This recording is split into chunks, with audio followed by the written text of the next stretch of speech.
Membuka firman Tuhan di dalam Injil Matius pasal yang ke-26 ayat 36 sampai 56. Tapi kita akan membacakan ayat yang ke-41 dan 40 sampai ayat yang ke-41. Matius pasal 26 ayat 40 sampai ayat 41. Saya akan membacakan untuk kita semua Matius pasal yang ke-26 ayat yang ke-40 sampai ayat yang ke-41. Setelah itu ia kembali kepada murid-muridnya itu dan mendapati mereka sedang tidur, dan ia berkata kepada Petrus, "Tidakkah kamu sanggup berjaga-jaga 1 jam dengan aku? Berjaga-jagalah dan berdoalah supaya kamu jangan jatuh ke dalam pencobaan. Roh memang penurut tetapi daging lemah." Bapak Ibu yang terkasih di dalam Tuhan, sudah 3 tahun lebih para murid bersama-sama dengan Tuhan Yesus. Keseharian mereka selalu bersama-sama, dimanapun Yesus berada, di situ juga para murid berada. Para murid juga sudah diberitahukan tentang apa yang akan terjadi kepada Tuhan Yesus dan apa yang akan dialami oleh para murid setelah Tuhan Yesus ditangkap. Itu sudah diberitahukan kepada para murid, bahkan ketika malam perjamuan terjadi. Tetapi hanya mungkin para murid pada waktu itu masih di dalam kebingungan. Bahkan mungkin mereka sedikit belum percaya dengan apa yang disampaikan oleh Tuhan Yesus. Dengan apa yang telah Tuhan Yesus sampaikan kepada mereka. Bahkan pada waktu itu, pada waktu malam ketika Petrus diingatkan oleh Tuhan Yesus, Petrus mengatakan bahwa aku tidak akan meninggalkan Tuhan sekalipun. Bahwa aku tidak akan meninggalkan Tuhan. Setelah itu berlalu, pada malam itu di Taman Getsemani, memang tidak semua para murid diajak pada waktu itu untuk berdoa bersama dengan Tuhan Yesus. Hanya murid yang dapat dikatakan dekat dengan Tuhan Yesus yang diajak oleh Tuhan Yesus pada malam itu. Pada malam itu Tuhan Yesus memberitahu tentang isi hatinya. Bahwa ia merasa sedih. Bahkan hampir mau mati rasanya. Lalu Tuhan Yesus berdoa pada malam itu. Sementara para murid hanya ikut tertidur dengan pulas. Sekali Tuhan Yesus memperingatkan agar mereka berdoa dan berjaga-jaga. Memang kalau kita membaca di dalam perspektif Lukas, para murid waktu itu sangat sedih sebenarnya, berduka cita. Tetapi kalau kita melihat rasa ngantuk lebih kuat daripada kesedihan mereka, sehingga mereka tertidur pulas pada malam hari itu. Sampai akhirnya datang orang yang menyerahkan Tuhan Yesus, yaitu Lukas. Orang yang menyerahkan Tuhan Yesus kepada imam untuk ditangkap. Yesus bukan tidak tahu apa yang akan terjadi. Yesus tahu. Bahkan sebelum Yudas menjual Tuhan Yesus. Di malam perjamuan, Tuhan Yesus sudah tahu.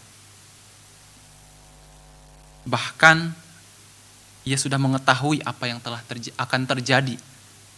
Bahwa para murid akan tercerai-berai. Dan itu juga telah disampaikan kepada para murid pada malam itu. Tetapi sekali lagi, para murid belum mempercayai apa yang Tuhan Yesus katakan. Mereka masih di dalam kebingungan. Mereka masih di dalam banyak tanda tanya apa yang sebenarnya akan terjadi. Karena mereka berharap bahwa Yesus akan naik sebagai raja. Dan pada akhirnya, di Taman Getsemani, tibalah waktunya Yesus ditangkap. Pada malam itu saya yakin para murid sudah siap sebenarnya. Bahkan mereka bersemangat untuk membela Tuhan Yesus. Kalau Tuhan Yesus ditangkap pada malam itu. Bahkan Petrus menjadi inisiator para murid. Yang akan melakukan perlawanan kepada orang-orang yang akan menangkap Tuhan Yesus. Dan ini terjadi. Petrus menghunuskan pedang dan memotong telinga dari salah satu tentara yang menyertai para imam pada waktu itu. Akan tetapi pada malam itu Tuhan tidak melawan. Tuhan membiarkan dirinya ditangkap. Bahkan ia memarahi Petrus karena melakukan tindakan kekerasan pada waktu itu. Kalau kita melihat di bagian ini, tentu Tuhan ini mengatakan sebenarnya rancangan Tuhan bukanlah rancangan manusia. Seperti apa yang dipikirkan oleh para murid pada waktu itu. Itulah yang ingin Tuhan Yesus sampaikan kepada para murid. Bahkan penangkapannya adalah bagian dari penggenapan rencana Allah bagi dunia. Dan saya yakin para murid pada waktu itu sebenarnya masih bingung dan tidak tahu berbuat apa-apa. Ketika mereka hendak ditangkap, mereka lari terbirit-birit, tercerai-berai, pergi entah kemana. Tetapi yang pasti, Yesus dibiarkan seorang diri, ditangkap dan dibawa ke dalam pengadilan. Kalau kita memposisikan diri kita sebagai Tuhan Yesus, kita pasti sedih. Kita pasti kecewa. Kita pasti marah. Kita pasti jengkel, bahkan dendam kepada para murid. Bahkan kalau saya mengingat waktu cerita kepada sekolah minggu, ada banyak jawaban-jawaban yang mereka katakan juga gitu. Saya tanya kepada para anak sekolah minggu, apa yang akan kalian lakukan? Mereka katakan, saya akan pukul. Bahkan ada yang mungkin lebih nyeleneh gitu, saya akan goreng gitu. Itu mungkin kekesalan mereka juga gitu. Tentang apa yang dialami oleh Tuhan Yesus. Kita mungkin pasti akan marah ketika kita di posisi Tuhan Yesus. Bagaimana kita tidak marah? Orang yang dekat dengan kita mengecewakan kita. Orang yang dekat dengan kita menjual kita gitu. Bahkan meninggalkan kita di waktu-waktu yang sangat tidak baik. Tetapi Tuhan Yesus tidak marah. Tuhan Yesus tidak dendam. Sedih, kecewa mungkin iya. Tetapi Tuhan Yesus tetap mengasihi para murid. Dan bahkan ia mengampuni mereka. Bapak Ibu yang terkasih di dalam Tuhan, kalau kita mendengar apa yang dilakukan oleh para murid di malam itu, kita berpikir bahwa para murid waktu itu sangat lemah sekali. Para murid begitu rapuh, bahkan mungkin sebagian kita mengatakan para murid itu begitu kejam. Karena dengan tega menjual Tuhan Yesus. Dengan tega meninggalkan Tuhan Yesus sendirian untuk ditangkap. Bahkan dengan tega tidak mengakui Yesus di hadapan khalayak ramai. Para murid begitu kejam dan lemah. Kita bisa katakan seperti itu. Tetapi kalau kita melihat di dalam diri kita, kita merefleksikan diri kita, kita melihat hidup kita, kita adalah murid-murid itu. Kita sama seperti para murid waktu itu. Kita melihat kehidupan kita sekarang sebagai orang-orang Kristen. Kita seperti para murid-murid. Kita sudah mengikut Tuhan itu bertahun-tahun. Bahkan kita sudah tahu ending dari kisah Tuhan Yesus. Sampai kepada kebangkitan, sampai kepada Tuhan Yesus naik ke surga. Kemudian kita juga adalah murid Tuhan Yesus yang mungkin kita sangat bersemangat. Semua pelayanan kita kerjakan di gereja. Bahkan kita bisa katakan semua pelayanan ini murni untuk Tuhan. Kita bersemangat melayani Tuhan sebagai orang Kristen. Dan kita adalah murid Tuhan Yesus seperti murid Tuhan Yesus. Yang dengan yakin mengatakan bahwa kita akan memerintah bersama Tuhan Yesus di dalam kerajaan surga. Kita yakin bahwa kita diselamatkan. Masalah iman dan pengajaran, kita mungkin sudah sangat pada level yang tidak tergoyahkan sebagai orang Kristen. Sama seperti para murid pada waktu itu. Tetapi pada waktu yang sama, kita adalah murid Tuhan Yesus yang pada saat itu sudah bertahun-tahun mengikut Tuhan Yesus, tetapi kita belum mengenal Tuhan Yesus secara mendalam. Kita belum mengerti apa yang dilakukan oleh Tuhan Yesus. Bahkan kita mungkin tidak ada relasi dengan Tuhan Yesus. Kita mungkin jarang punya waktu untuk berrelasi dengan Dia, baik di dalam doa maupun di dalam membaca firman Tuhan. Kalau demikian, bagaimana kita bisa mengetahui isi hati daripada Tuhan tanpa kita rutin berrelasi dengan Tuhan? Kita adalah murid-murid itu. Dan kita adalah murid-murid pada waktu itu. Seperti murid pada waktu itu. Kita sangat bersemangat dalam pelayanan dan mengikuti Tuhan. Tetapi ketika segala sesuatu tidak berjalan dengan apa yang kita pikirkan, kita sama seperti para murid.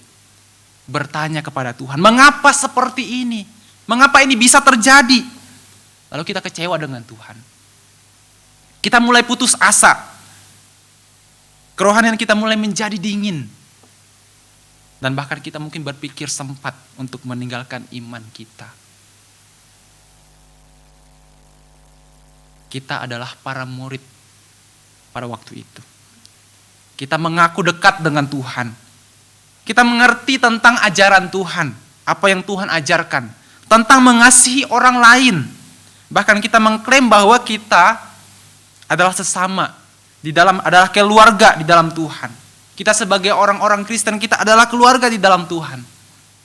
Tetapi di mana kita di saat orang lain butuh? Apakah kita ada? Sama seperti para murid.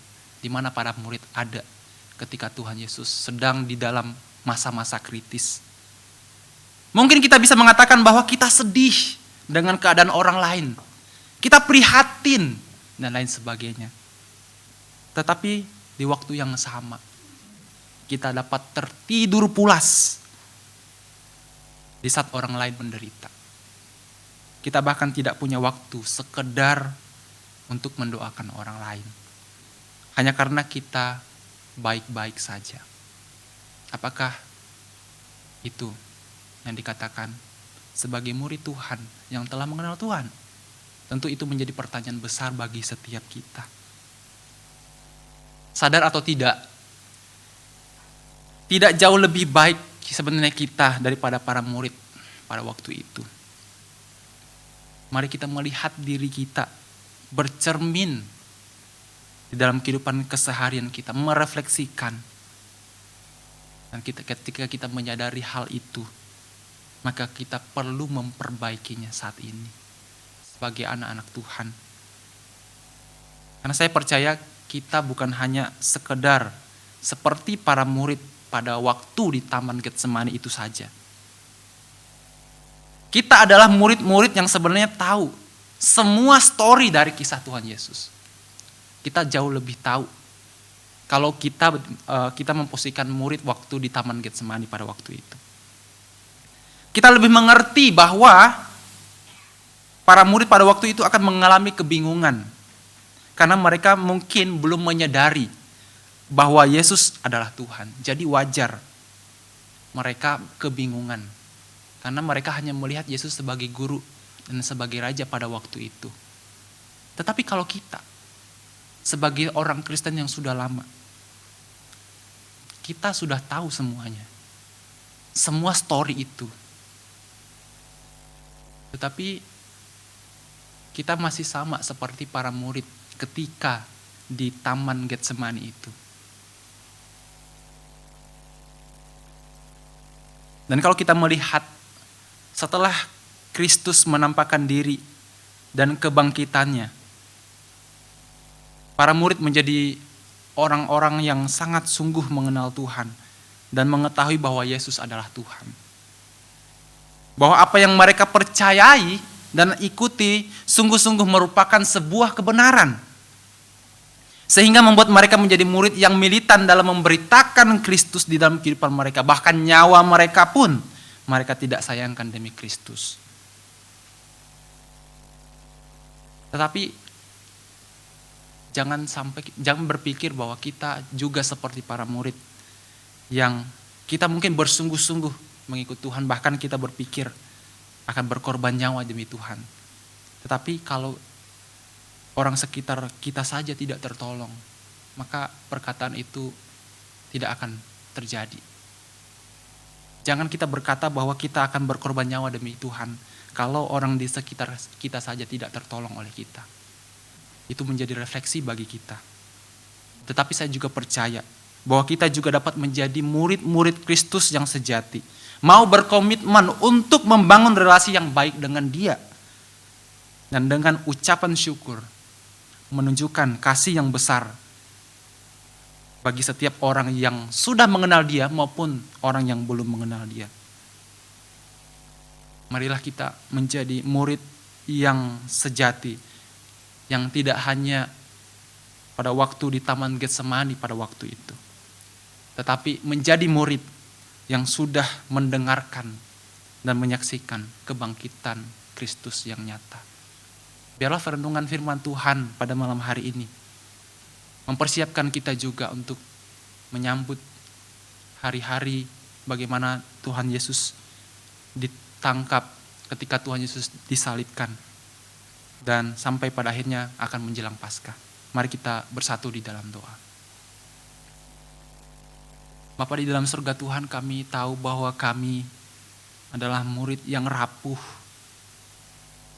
yang terkadang lemah di dalam berbagai kondisi dan situasi yang mungkin tidak sesuai dengan apa yang kami pikirkan. Ampuni kami ya Tuhan. Kami malam hari ini belajar agar kami lebih sungguh menjadi murid yang sejati. Tuhan, mampukan kami untuk menjadi murid-murid yang mengasihi Tuhan di dalam kehidupan kami. Dan ajarlah kami untuk memberitakan kasih Tuhan kepada orang-orang di sekitar kami ya Tuhan. Terima kasih untuk firman Tuhan malam hari ini. Kami serahkan hanya dalam nama Tuhan Yesus kami berdoa serta mengucap syukur. Amin.